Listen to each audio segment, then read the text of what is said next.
saan magpunta, hinahanap-hanap ka. Mas masaya kapag palagi kang kasama. Bagay na bagay yung squidball at kikiam sa aming Mang Tomas, sakto pa. Kung kasya sana sa bulsa't di maiipit. Sarap, ibul, sarap, ibul, sarap, ibul, sarap, ibul, sarap. Lalo na bagay sa Mang Tomas, para sa akin liyempo. Bagay sa Mang Tomas ang manok. Bagay na bagay ang chicharon sa Mang Tomas, sakto pa. Kahit anong ulam, bagay. Sarap, di ba? Mas okay syempre kung may pocket size na sarsa. Oh, sakto. Mas convenient siyang dalhin kasi maliit lang siya.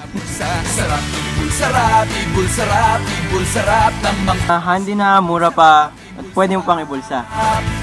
ay, tuwing kailangan. Pwede siyang ibulsa.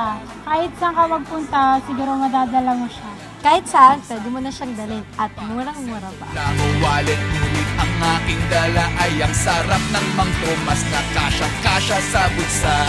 Lahat ay ayos na. Since handy siya, pwede namin ilagay sa pocket lang. Palagi kaming Girl Scout kasi anywhere pwede kaming may sarsa. Astig to, pwede mong dalhin kahit saan. Sarap, ibul, sarap, ibul, sarap, ibul, sarap ng Mang Tomas. Ibul, sarap, ibul, sarap. Sarap na! Ibul, sarap.